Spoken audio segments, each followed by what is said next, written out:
विज्ञान या टेक्नोलॉजी की इतनी सारी विशेषताएँ भारत में थी, हम सोच भी नहीं सकते हैं। दक्षिण भारत में कर्नाटक में एक हम्पी करके शहर है। तो हम्पी में विरूपाक्ष मंदिर है। अगर कोई गया हो तो देखा होगा उन्होंने। और उस मंदिर के बराबर पीछे की तरफ आद्य शंकराचार्य जी ने प्रस्तावित किया हुआ एक मठ है। और वो मंदिर और मठ को लगकर ही तुंगभद्रा नदी है। ये प्रत्यक्ष मैंने देखा है, वो बता रहा हूँ। जमीन और पानी की लेवल जो नदी नदी जो बह रही है वो जमीन के स्तर से करीब करीब 25 फुट नीचे से बहती है वो। 25 फीट नीचे है। लेकिन उसकी विशेषता मैंने स्वयं देखी है, आप भी कभी जाएंगे हम्पी तो देखने जैसा है कि वो जो शंकराचार्य जी ने स्थापित किया हुआ मठ है, उसमें एक छोटा सा कुंड है जो नदी के पानी के लेवल से करीब 25 फुट ऊपर है। उसमें कोई मोटर नहीं, कोई इलेक्ट्रिसिटी नहीं, कोई पता नहीं चलता है, लेकिन वो पानी उस कुंड में ऊपर आता है। वहां से वो बहते हुए वो मंदिर में जाता है, विरूपाक्ष मंदिर में शंकर भगवान का अभिषेक करता है और वो पानी फिर से नदी में चला जाता है। हजारों वर्षों से ये चल रहा है। कोई वहां पर विद्युत उपकरण नहीं है, कोई मोटर नहीं है, कुछ नहीं है। फिर भी ये टेक्नोलॉजी भारत में मैंने देखी हुई है। एक वेरावल में सोमनाथ मंदिर है। मंदिर के बाहर एक बाण स्तंभ है। अगर सोमनाथ गए होंगे तो आपने देखा होगा, वो बाण स्तंभ पर एक बाण की निशानी है और उसको दिशा निर्देश किया है कि इस दिशा से अगर आप जाते हैं तो दक्षिण ध्रुव तक कोई पृथ्वी नहीं है। हजारों वर्षों पहले वो बाण स्तंभ बनाया है।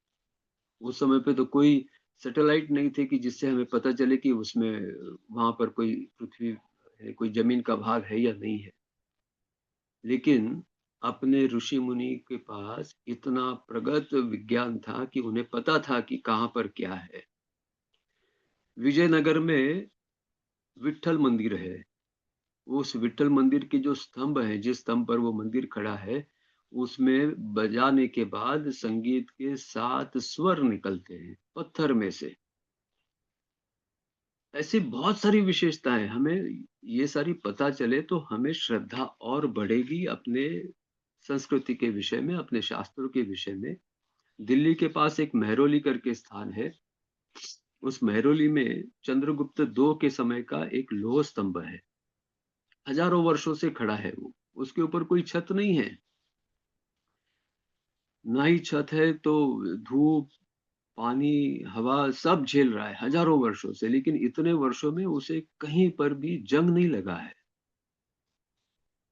आज जितने भी मेटलर्जी की लैब हैं दुनिया भर में, उन्होंने केंद्र सरकार की परमिशन लेकर उस स्तंभ के नीचे के कुछ टुकड़े निकालकर उसको लैब में टेस्ट किया। तो आज की अद्ययावत टेक्नोलॉजी भी यह जान नहीं पाई है कि ऐसा इसमें क्या मिलाया है जिसकी वजह से इस लोहे को जंग नहीं लग रहा है। वो भी नहीं ढूंढ पा रहे हैं। ऐसा और एक मध्य प्रदेश में धार जिला है। वहां पर भोज राजा ने भी ऐसा ही स्तंभ बनाया था। ये मेहरौली का जो स्तंभ है वो करीब करीब 24 फुट ऊंचा है। और मध्य प्रदेश का जो धार का जो स्तंभ है वो करीब करीब दुगना है, 48 फुट लंबा है। वो भी इतना बड़ा है, उसे भी जंग नहीं लगता है।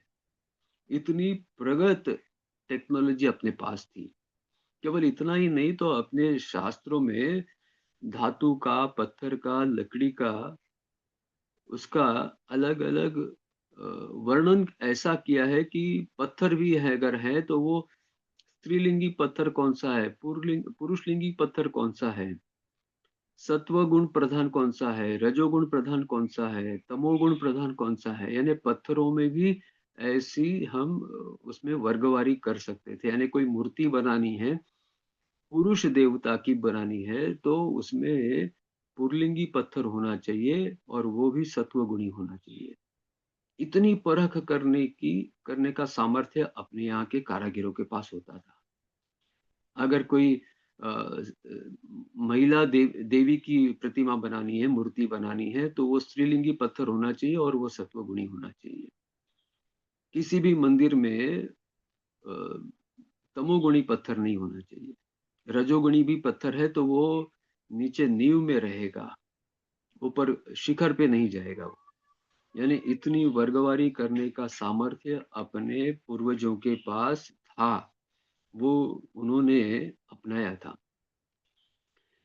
अभी जो मैंने बताया कि लोहे ऐसा लोहा बनता था कि जिसको कभी जंग नहीं लग सकता था, इतनी बढ़िया टेक्नोलॉजी अपने पास थी। लेकिन आज से करीब 50-60 वर्षों तक अगर हम देखते हैं तो जो भी घर बनते थे अपने, उसमें लोहा कम से कम उपयोग में लेते थे और लकड़ी सबसे ज्यादा लेते थे। लकड़ी घर बनाने में अधिक उपयोग होती थी। और लोहा जो है वो अधिकतर इंजिस होते थे उसके लिए, या फिर दरवाजे की कड़ी, उसके लिए केवल लोहा अपनाया जाता था। बाकी पूरा घर जो है वो उसमें लकड़ी का सबसे अधिक। इतना बढ़िया लोहा हम बनाते थे तो फिर हम घर के लिए लोहे का उपयोग क्यों नहीं करते थे? उसके पीछे भी कारण है। यानी अपने ऋषि मुनि कितना सोचते होंगे, इसकी कल्पना आएगी। मान लो मुझे घर बनाना है और मुझे घर के लिए लकड़ी चाहिए, तो मुझे सागवान के 20 वृक्ष काटने पड़ेंगे और उसके लिए मुझे परमिशन थी, अनुमति थी। तो मैं 20 वृक्ष काटता हूँ जिसकी लकड़ी मैं अपने घर बनाने के लिए उपयोग में लेता हूँ, और उसी समय में 21 नए वृक्ष लगा देता हूँ।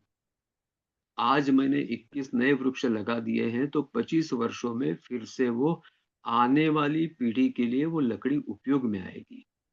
यानी सृष्टि से जो कुछ भी मैंने लिया है, मेरे मृत्यु के पहले मैंने वो सृष्टि को वापस दे दिया।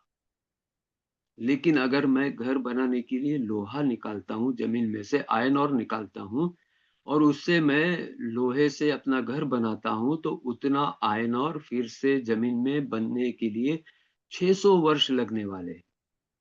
एक पीढ़ी अगर 25 वर्ष की मानते हैं तो कितने वर्षों, कितने पीढ़ियों का मैं नुकसान कर रहा हूँ, जो मुझे अधिकार नहीं है।